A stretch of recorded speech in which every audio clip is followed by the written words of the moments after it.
Hi friends, నా పేరు Tejas and మీరు చూస్తున్నారు ఎగ్జామ్ ట్రిక్స్ ఛానల్. ఈ వీడియోలో నేను మీకు ఎన్టీపీసీకి అండ్ గ్రూప్ డి కి సంబంధించి రీసెంట్ గా వచ్చిన నోటిఫికేషన్ లో ఆర్ఆర్బి కొన్ని చేంజెస్ అన్నది చేసింది, అమెండ్మెంట్స్ అన్నది చేసింది అనమాట. సో దానికి సంబంధించి ఈ వీడియోలో నేను డిస్కస్ చేయబోతున్నాను. సో ఎన్టీపీసీకి సంబంధించిన 9 చేంజెస్ అన్నది చేసింది అండ్ ఆర్ఆర్బి తర్వాత గ్రూప్ డి కి వచ్చేసరికి మనకి 2 చేంజెస్ అన్నది చేసింది. అండ్ ఇందులో మనకి ఈడబ్ల్యూఎస్ సంబంధించి చాలా ఇంపార్టెంట్ విషయం ఒకటి ఉంది. సో ఈ వీడియో కంప్లీట్ గా చూడండి, మిస్ అయితే చేయకండి. సో మరి ఇంకెందుకు ఆలస్యం, పదండి స్టార్ట్ చేసేద్దాం.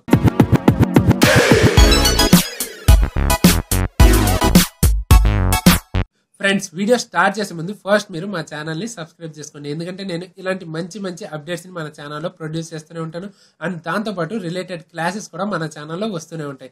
సో కంపల్సరీ మిస్ అవ్వకుండా ఉండడానికి సబ్స్క్రైబ్ చేసుకోండి అండ్ మన టెలిగ్రామ్ ఛానల్లో కూడా జాయిన్ అవ్వండి, ఎందుకంటే అక్కడ నేను చేసే వీడియోస్ సంబంధించిన పీడిఎఫ్స్ కానీ మీరు ఏదైనా డౌట్స్ అడగాలన్నా అక్కడి నుంచి అడగచ్చు. సో కంపల్సరీ జాయిన్ అవ్వండి, లింక్స్ అన్నవి కింద డిస్క్రిప్షన్ లో ఉంటాయి. సో ఈ ఎన్టీపీసీకి సంబంధించిన అమెండ్మెంట్స్ విషయానికి వచ్చేస్తే మనకి ఎన్టీపీసీకి సంబంధించి 14th మార్చిన ఈ నోటీస్ అన్నది వచ్చింది అండ్ తర్వాత 15th మార్చిన గ్రూప్ డి కి సంబంధించిన నోటీస్ అన్నది వచ్చింది. ఫస్ట్ ఇందులో మనకు వచ్చిన ఫస్ట్ పాయింట్ ఏంటన్నది ఇప్పుడు నేను మీకు చూపిస్తాను అండ్ తర్వాత దాన్ని మీకు చెప్తాను చూడండి. సో ఇక్కడ మీరు చూసినట్టయితే ఈ కాలం ఉంది చూసారా, ఇది మనకి రీసెంట్ గా వచ్చిన చేంజ్ అనమాట. సో ఇప్పుడు ఈ కాలం చూసుకుంటే మనకి ఏమి ఇచ్చారంటే, మీకు కనుక ఏదైనా రిజర్వేషన్ ఉంటే ఫస్ట్ మిమ్మల్ని యూఆర్ లో కన్సిడర్ చేస్తారు. సో దానికి సంబంధించిన కట్ ఆఫ్ అన్నది మీరు క్రాస్ చేశారు అనుకోండి, మిమ్మల్ని యూఆర్ లోనే సెకండ్ స్టేజ్ కి చూస్తారనమాట. అండ్ సెకండ్ స్టేజ్ లో మీరు మళ్ళీ ఒకవేళ యూఆర్ ని క్రాస్ చేస్తే మిమ్మల్ని యూఆర్ లోనే తీసుకుంటారు. ఒకవేళ మీరు యూఆర్ ని కనుక క్రాస్ చేయకపోతే కట్ ఆఫ్ అన్నది, అప్పుడు మీరు రెస్పెక్టివ్ గా మీరు ఎస్సీ అయితే ఎస్సీ, ఎస్టీ అయితే ఎస్టీ, ఓబీసీ అయితే ఓబీసీ, సో ఇట్లా వాళ్ళు ఆ కట్ ఆఫ్ లో కూడా చెక్ చేస్తారు. సో ఇందులో మనకి ఏ కట్ ఆఫ్ లో అయితే వస్తుందో ఆ కట్ ఆఫ్ అనేది తీసుకుంటారు. ఓకేనా? సో ఇది మనకి నార్మల్ గా జరిగే ప్రాసెస్. బట్ ఏంటంటే ఫస్ట్ టైం మనకి మెన్షన్ చేయలేదు, ఇప్పుడు ఏంటంటే మెన్షన్ చేశారు, అంతే తేడా. అండ్ సెకండ్ చేంజ్ కనుక చూసుకున్నట్టయితే మీరు ఈడబ్ల్యూఎస్ గురించి. సో మీరు ఈడబ్ల్యూఎస్ సర్టిఫికేట్ అనేది తీసుకున్నవారైతే మీరు ఈడబ్ల్యూఎస్ అనేది మీరు అక్కడ valid certificate, income and assets certificate అనేది వ్యాలిడ్ ది ఒకటి ప్రొడ్యూస్ చేయాల్సి ఉంటుంది డాక్యుమెంట్ వెరిఫికేషన్ టైంలో. ఒకవేళ మీరు ప్రొడ్యూస్ చేయలేకపోతే అప్పుడు మిమ్మల్ని తర్వాత యూఆర్ లోకి కన్సిడర్ చేస్తారు. ఈడబ్ల్యూఎస్ బెనిఫిట్స్ అన్నవి మీకు రావన్నమాట. అండ్ ఇందులో మీరు చూసుకుంటే ఫైనాన్షియల్ ఇయర్, ఇది చాలా ఇంపార్టెంట్. మీరు ఫైనాన్షియల్ ఇయర్ అన్నది 2017 అండ్ 18 తీసుకోవాల్సి ఉంటుంది, ఎందుకంటే వాళ్ళు అదే మెన్షన్ చేశారు. సో వాళ్ళు 2017 అండ్ 18 అయితే తీసుకోమని మెన్షన్ చేస్తున్నారు. సో అదొకటి మీరు చెక్ చేసుకోండి. ఇదే ఈడబ్ల్యూఎస్ సంబంధించి మనకు వచ్చిన మెయిన్ అప్డేట్ అనమాట. అండ్ తర్వాత చూసుకుంటే థర్డ్ పాయింట్ ఏంటంటే, మీరు ఆన్లైన్ రిజిస్ట్రేషన్ అన్నది క్లోజ్ అయిపోయిన తర్వాత మీరు అప్లికేషన్ లో ఏదైతే కమ్యూనిటీ ఇచ్చారో అదే కమ్యూనిటీలో ఉంటారనమాట.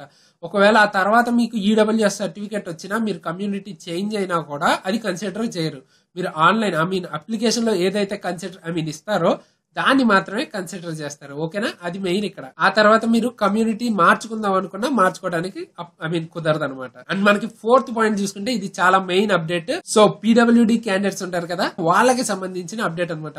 మీరు ఏదైతే ఇంతకు ముందు స్క్రైబ్ ని తీసుకెళ్దామని తీసుకెళ్లేవారో వాళ్ళని ఇంతకు ముందు ఏంటంటే ఒక స్టెప్ క్వాలిఫికేషన్ తక్కువ ఉన్న వాళ్ళని తీసుకోమని ఇంతకు ముందు నోటిఫికేషన్ లో మెన్షన్ చేశారు. బట్ ఇప్పుడు ఏంటంటే మీరు స్క్రైబ్ క్వాలిఫికేషన్ తో సంబంధం లేదు, ఎవరినైనా తీసుకెళ్లొచ్చు అని వాళ్ళు ఇక్కడ మనకి క్లియర్ చేశారనమాట. అది మనకి ఇక్కడ మేజర్ మీకు సంబంధించిన మెయిన్ అమెండ్మెంట్ అనమాట. సో ఇది మీకు హ్యాపీ ఫీల్ అయ్యే విషయమే, మీరు ఎవరినైనా స్క్రైబ్ కింద తీసుకెళ్లొచ్చు. అండ్ ఇక్కడ మనకి 5th పాయింట్ చూసుకున్నట్టయితే, ఇంతకు ముందు మీరు ఆర్టీఐ ద్వారా ఏదైనా ఇన్ఫర్మేషన్ అన్నది ప్రాసెస్ రిక్రూట్మెంట్ ప్రాసెస్ సంబంధించిన ఇన్ఫర్మేషన్ అన్నది అడిగితే ఇంతకు ముందు ఎటువంటి ఇన్ఫర్మేషన్ ఇవ్వమని వాళ్ళు మెన్షన్ చేశారన్నమాట నోటిఫికేషన్ లో. బట్ ఇప్పుడు ఏంటంటే మీరు ఆ పాయింట్ అనేది డిలీట్ చేస్తారు. సో మీరు ఇప్పుడు ఆర్టీఐ ద్వారా అడగాలనుకుంటే అడగచ్చు అనమాట. అది మనకి ఇంకొకటి ఇక్కడ ఇచ్చిన ఒక మెయిన్ పాయింట్. అండ్ తర్వాత మీరు చూసుకుంటే పాత నోటిఫికేషన్ పేజ్ 33లో మీకు ఎండి అనే ఒక వర్డ్ ఉంటుంది. సో ఆ వర్డ్ ని మామూలుగా అయితే మనకి మస్క్యులర్ డయాస్ట్రోపీ అని ఇచ్చారనమాట. సో ఇప్పుడు ఆ వర్డ్ ని అయితే డిలీట్ చేసేసారు ఆ పేజ్ నుంచి. ఓకేనా? సో ఇది మనకి ఆ 6th పాయింట్ లో మెన్షన్ చేశారు. సో ఇప్పుడు మనకి 7th పాయింట్ చూసుకున్నట్టయితే, ఇంతకు ముందు ఇది స్క్రైబ్ గురించి చెప్పాను కదా. సో స్క్రైబ్ గురించి ఇంతకు ముందు ఏమి ఇచ్చారు, మనకి చెక్ చేస్తామని ఇచ్చారు అనమాట. లైక్ మీరు తీసుకున్న మీరు తీసుకెళ్లే స్క్రైబ్ కి సంబంధించిన క్వాలిఫికేషన్ మీరు మెన్షన్ చేయాల్సి ఉంటుంది. ఇంతకుముందు ఓల్డ్ సర్టిఫికేట్ ప్రకారం ఓల్డ్ నోటిఫికేషన్ ప్రకారం ఏంటంటే, మీరు ఇంతకుముందు తీసుకెళ్లే స్క్రైబ్ ని తీసుకెళ్తారు కదా, వాళ్ళ క్వాలిఫికేషన్ అనేది ఇంతకుముందు మెన్షన్ చేయాల్సి వస్తుంది. అది చెక్ చేస్తారు. అండ్ ఒకవేళ ఏదైనా వాళ్ళు మీకంటే 1 స్టెప్ తక్కువ ఉండకపోతే డిస్క్వాలిఫై చేసేవారు. బట్ ఇప్పుడైతే అది కంప్లీట్ గా తీసేశారు. ఇప్పుడు మీరు ఎవరినైనా తీసుకెళ్లొచ్చు కాబట్టి ఈ పాయింట్ ని కూడా డిలీట్ చేసేస్తారు అనమాట. అండ్ మీరు 8th పాయింట్ చూసుకున్నట్టయితే పేజ్ నెంబర్ 50లో ఎనాక్సర్ ఏలో మీకు ఏంటంటే ఎండి అంటే మస్క్యులర్ డయాస్ట్రోఫీ అని ఉంది కదా, దాన్ని ఇప్పుడు మల్టిపుల్ డిసేబిలిటీస్ కింద మార్చారనమాట. సో ఇదే మనకి 8th పాయింట్ ఇచ్చారు. 9th పాయింట్ చూసుకున్నట్టయితే పేజ్ నెంబర్ 70లో మీకు ఎనాక్సియర్ బి లో కూడా ఎండి అంటే మల్టిపుల్ మస్క్యులర్ డయాస్ట్రోఫీ అని ఇచ్చిన దాన్ని ఇప్పుడు ఏంటంటే మల్టిపుల్ డిసేబిలిటీస్ అని మార్చారు. సో టోటల్ గా ఈ 9 చేంజెస్ అన్నవి ఇప్పుడు మనకి ఈ నోటీస్ ద్వారా మనకి ఎన్టీపీసీ వాళ్ళు చెప్పారు. ఇది కాకుండా మనకి గ్రూప్ డి లో కూడా 2 చేంజెస్ వచ్చాయి.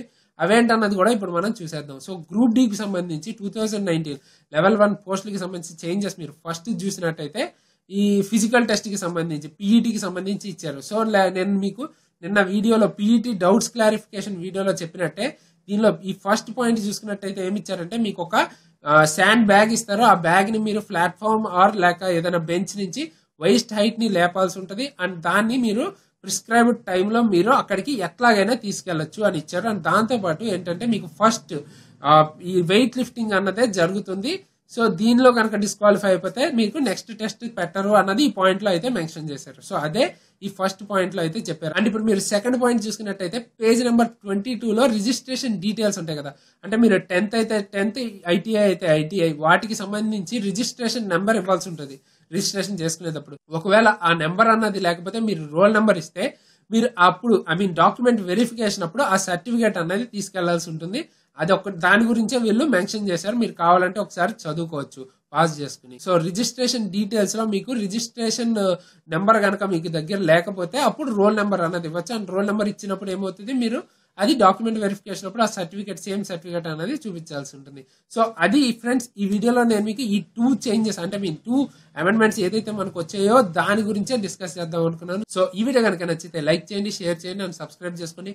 అండ్ మన టెలిగ్రామ్ ఛానల్లో కూడా జాయిన్ అవ్వండి.